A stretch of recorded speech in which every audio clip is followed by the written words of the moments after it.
آپ سے گزارش ہے کہ ویڈیو کو لائک، شیئر اور سبسکرائب کر کے بیل آئیکن کا بٹن ضرور کلک کریں تاکہ ترتیب وار ویڈیوز آپ کو ملتی رہیں، کیونکہ ترتیب وار ویڈیوز سے استفادہ حاصل کرتے ہوئے ہی آپ قرآن مجید پڑھنے کے بنیادی اصولوں کو آسانی سے سمجھ سکیں گے انشاءاللہ۔ جزاک اللہ خیر۔ السلام علیکم ورحمۃ اللہ وبرکاتہ۔ گزشتہ سبق میں ہم نے حروف کے اوپر اگر کھڑا زبر آ جائے تو اسے کس طرح پڑھتے ہیں، یا اگر کسی حرف کے اوپر زبر ہو اور اس کے ساتھ الف آئے تو اسے کس طرح پڑھتے ہیں، اس کی مشق کی تھی۔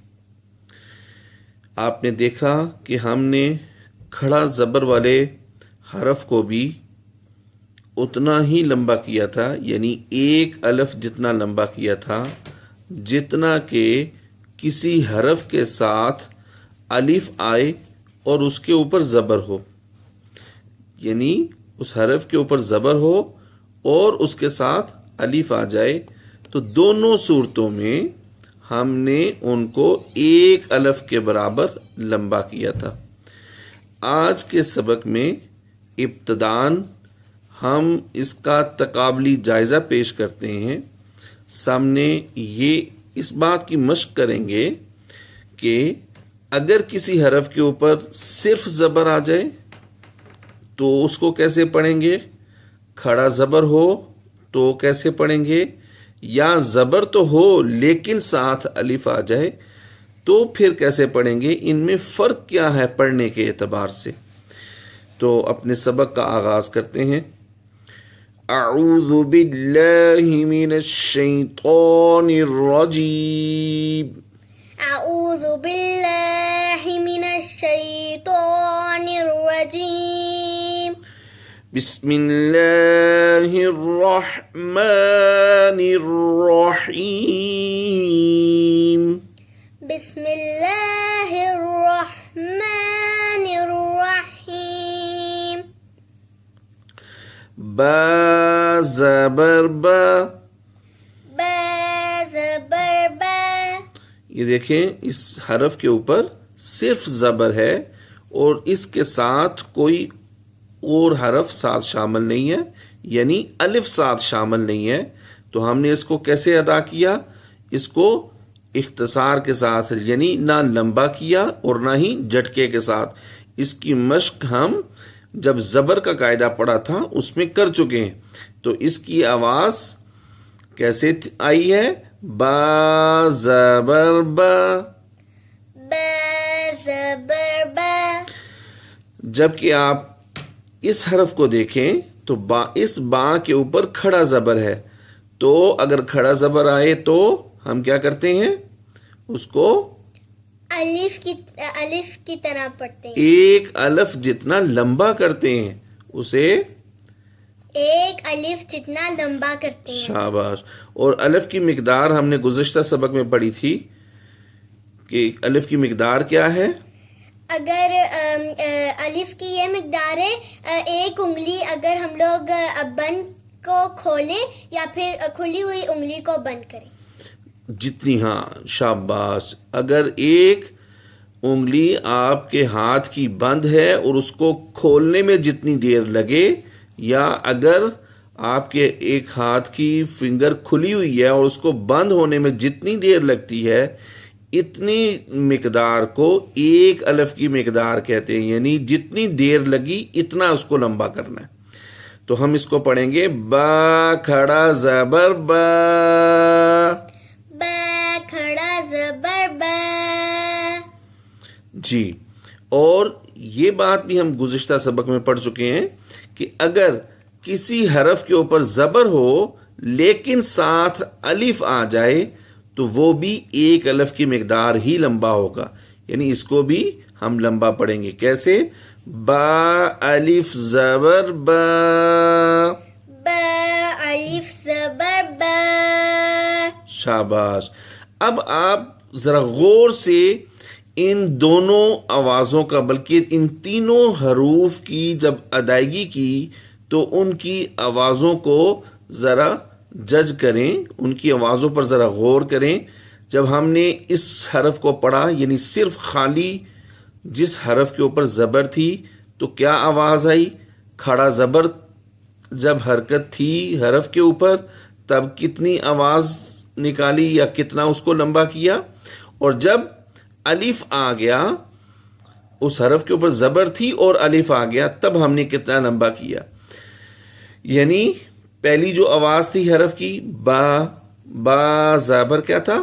با، اور یہ با کھڑا زبر کیسا بولا؟ با، اور یہ با الف زبر با، یعنی یہ دونوں ایک جتنے لمبے تھے. اور اگر خالی زبر آ گئی تو اس کو لمبا نہیں کریں گے. اب آپ خود غور کر سکتے ہیں کہ ہم حرف عام میں کتنی بڑی غلطی کرتے ہیں جب صرف اور صرف حرف کے اوپر زبر آتی ہے اور اس کے ساتھ کوئی الف نہیں ہوتا، اور ہم اس کو کیسے بول رہے ہوتے ہیں؟ ہم اس کو ایسے پڑھتے ہیں با، جیسے با زبر ہے تو ہم اس کو بولتے ہیں با. اب جب ہم اس کو اتنا لمبا کر دیں گے یعنی گویا کہ ہم نے اس کے اوپر کھڑی زبر ڈال دی یا گویا کہ ہم نے اس کے ساتھ الف لگا دیا، تو یہ غلطی ہم عموماً کر جاتے ہیں. تو اس وجہ سے آپ کے سامنے یہ ساری بات کھول کر رکھنے کا مقصد یہ تھا کہ ان باتوں کو اچھی طرح ذہن نشین رکھیں. عربی میں کس حرف کو کتنی مقدار میں پڑھنا ہے یہ بھی بہت ضروری ہے. تو ہم کہیں حرف عام میں یہ غلطی نہ کر رہے ہوں کہ جو صرف زبر والا حرف ہے اس کو ہم کھڑا زبر یا الف کی مقدار جتنا لمبا نہ کر رہے ہیں. تو اس بات کا خصوصی خیال رکھنا ہے. انہی سب باتوں کا، انہی اصولوں کا اگلے چند الفاظ میں بھی ہم اس کو دہراتے ہیں، یعنی مشق کرتے ہیں. تا زبر تا، تا زبر تا، تا کھڑا زبر تا، تا کھڑا زبر تا، تا الف زبر تا، تا الف زبر تا.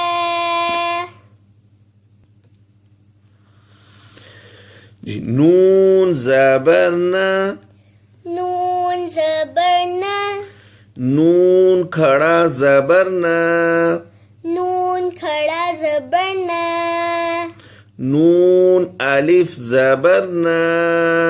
نون الف زبر نا. اب آپ دیکھیں اسی طرح جس طرح ہم نے با اور تا کو پڑھا تھا، اس حرف کے اوپر بھی زبر ہے تو اس کو لمبا نہیں کریں گے. کھڑا زبر آ گیا اس لیے لمبا کریں گے. اس کے ساتھ زبر تو ہے لیکن ساتھ الف ہونے کی وجہ سے یہ بھی ایک الف کی مقدار لمبا ہوگا. تو ان سب باتوں کو اچھی طرح ذہن نشین رکھیں. صاد زبر صا، صاد زبر صا، صاد کھڑا زبر صا،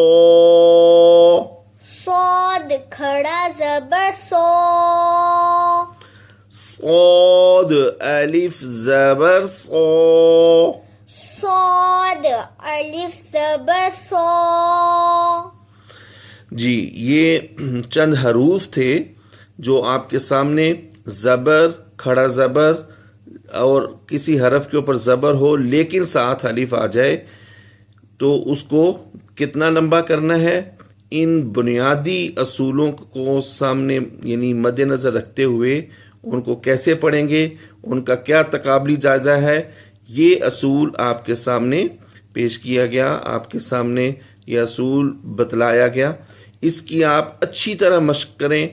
جتنی زیادہ مشق کریں کہ ان میں کیا فرق ہے اتنا کام ہے، اور اس پر عبور حاصل کریں. بار بار کی مشق کرنے سے اس پر عبور حاصل ہوگا کہ کس حرف کو لمبا کرنا ہے اور کس حرف کو لمبا نہیں کرنا. اگر صرف زبر ہو تو وہ لمبا نہیں ہوگا، لیکن زبر ہو لیکن ساتھ الف آئے تب وہ لمبا ہوگا، یا کھڑا زبر ہونے کی صورت میں وہ ایک الف کی مقدار لمبا ہوگا. ان سب باتوں کو اچھی طرح ذہن نشین رکھتے ہوئے ان کی مشق کریں، کیونکہ اگلا جو سبق ہے اس میں انہی باتوں کو بار بار دہرایا جائے گا۔ السلام علیکم ورحمۃ اللہ وبرکاتہ۔